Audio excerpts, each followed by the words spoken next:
since you said huwa is default, right? That's correct, yeah. So what about we? Like, we have sent in the Quran. So that's correct. You guys have great questions. You know the answers in this course I call Divine Speech, but I'll tell you anyway. Okay, that's why I really like that course, because all of these questions, I collected them and I made a course out of them. Okay, well, let me give you something about that. Inshallah, this will take 7 or 8 minutes, but I think you'll appreciate it. Okay, why is we used for Allah in the Quran? That's the question. First of all, let's begin with history. The Torah, the Hebrew Bible, that is still somewhat preserved with all of its editings, uses we for God in the Quran. We're not the only one. And I'm not talking about the Christians, I'm talking about the Jews. The Jews believe God has a son? No. They don't. No. Uzair ibn Allah is a very small fraction of Jews. The Arab fraction of Jews. The vast majority of Jews do not believe Uzair is the son of Allah. They do not. I talk to rabbis, I hang out with them. I debate Ibrahim alayhi salam with them. I know. Okay. Jewish scholarship, most of it does not acknowledge Uzair as the son of Allah at all. One fraction of it did, the fraction that lived in Arabia. Okay? But the Jewish tradition is much bigger than what was in Arabia. So Allah refers to some Jews who said that, not all Jews who said that. Okay. So Christians specifically say God has a son, yes? But the Jews overwhelmingly say God does not have a son. But even they have what for God in their book? We. And I asked the rabbi, why do you have we? And he said, well, of course, God is royal, He's the king, and kings speak with the plural. Actually, not only kings speak in the plural, even presidents today speak in the plural. Our president in the United States speaks in the plural. We in this administration have made blah, blah, blah, blah, blah, blah, blah. We won this election. We have made a...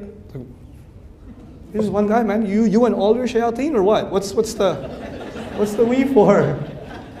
But we is used for what? We is used for the collective. Now, next thing. This is important now. In the Quran, you will find different kinds of pronouns used for Allah. And to understand this problem logically, first you have to understand what are the different kinds of pronouns.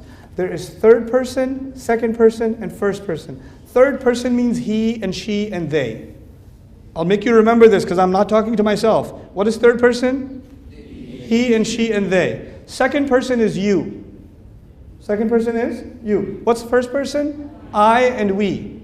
What was third person again?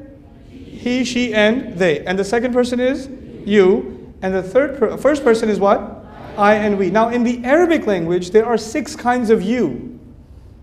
Anta, antuma, antum, anti, antun. There's antuma is twice. So it's 6 kinds of you. You, both of you, all of you. You lady, both of you ladies, all you ladies. There's 6 yous. Okay, now, when in the third person, Allah uses he. Yes?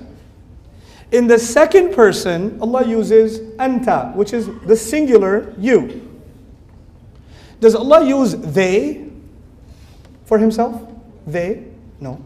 Does Allah use all of you for Himself? No. He uses the singular third person, the singular second person. The only time He uses the plural is in which person? First person. And in first person you find ana and you find nahnu. Now, if this was actually plural, you should find it in the first person, you should also find it in the second person, and you should also find it in the third person. But do you? No, you only find it in the first person, which means it's not literally plural. If it was literally plural, it would be all 3 persons. That's our first step to the answer. You with me so far? Okay? Because otherwise you would have found hum and antum and nahnu. It's not the case. That's just not the case. Now, the second issue.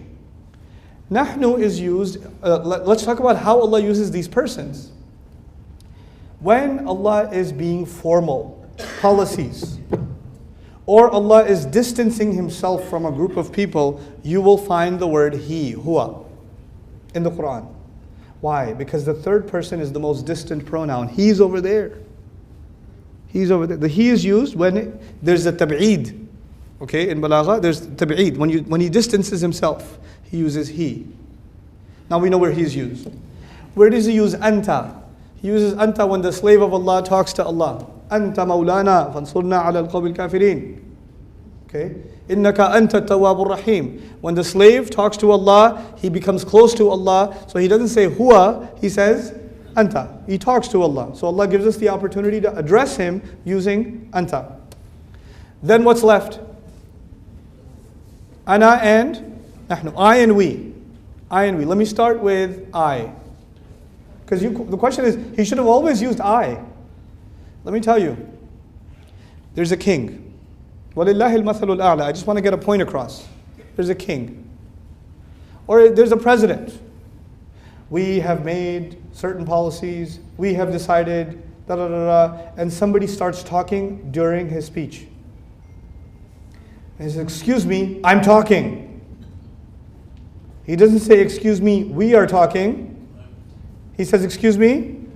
Even though the rest of his speech was what? We. And when he got angry, he did what? I.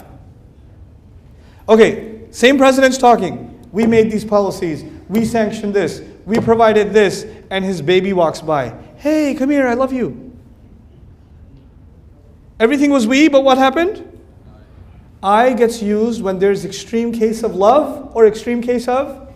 Study the Quran, look for I. You'll find extreme love or extreme anger. You'll find tawbah. Ana tawwabur rahim. Tawbah is an extreme act of Allah's love. You'll find فَإِنِّي أُعَذِّبُهُ عَذَابًا لَا أُعَذِّبُهُ أَحَدًا مِنَ الْعَالَمِينَ. I will torture him with a torture that I will never torture anybody ever with. What is that? That's anger. That's anger. Okay? Allah Azza wa Jal talks to Iblis. You refuse sajda?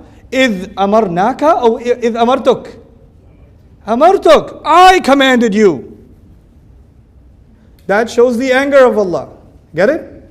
So actually, alhamdulillah, Allah does not use ana all the time. So we can know which places are extremely special. Like in Ramadan, your dua being answered, لم يقل سبحانه وتعالى نجيب دعوة الداعي قال أجيب دعوة الداعي إذا دعان فإني قريب لم يقل إننا قريب إني قريب أجيب دعوة الداعي إذا دعان دعاني فليستجيبوا لنا لا فليستجيبوا لي وليؤمنوا بي لعلهم يشهدون. كل هذا في المتكلم والمفرد. All singular person, first person. All for love, because Ramadan is a special love from Allah subhanahu wa ta'ala. Now, what's left? The question, the problem word, which is what? Nahnu. Nahnu is used when Allah speaks in the role of a king, in the role of majesty.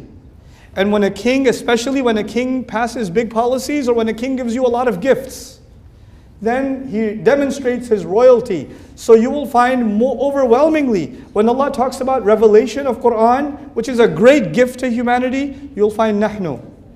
Inna nahnu nazzalna dhikra wa inna lahu lahafidhun. Okay? Anzalna alayka, ma anzalna alayka al-kitaba litashqa. Okay?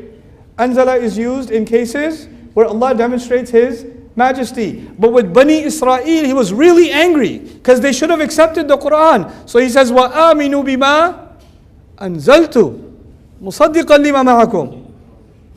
Believe in what I sent down. وَلَا تَكُونُوا أَوَّلَ كَافِرٍ بِهِ. Don't be the first to disbelieve. He wants I when He's extremely angry again. Nahnu for His majesty.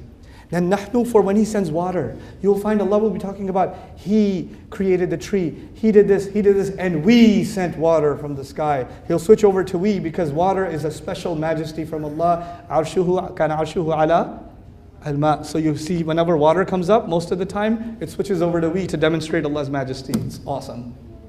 It's just so awesome. Here's the last part of this question. One of the most important concept in the book of Allah is the oneness of Allah. لَيْسَ كَمِثْلِهِ شَيْءٍ لَا إِلَهَ إِلَّا هُوَ الْوَاحِدُ الْأَحَدُ الَّذِي لَمْ يَلِدْ وَلَمْ يُولَدْ. This is the concept of Islam. This is the concept of Islam. So then, how does Allah protect this concept even though the word nahnu is there? At the end of all of our explanation, nahnu is still plural, isn't it? Still plural. So how does He protect Tawheed after using nahnu? Study nahnu, we, for Allah in the entire Quran, you will find something. Right before or right after, He will make sure that you learn that He is just one. Every time. Inna a'tainaka al-kawthar. We gave you Kawthar. Who gave you Kawthar? We. The next ayah. Pray to us? No. فَصَلِّ لِي رَبِّكَ. لم يقل فَصَلِّ لَنَا. Okay? So that you never forget that we is about one. So he switches immediately. Every time. Every time. Inna anzalnahu fi laylatul qadr. We sent it down in Laylatul Qadr, yes? تنزل الملائكة. Finish the ayah. تنزل الملائكة. بإذننا.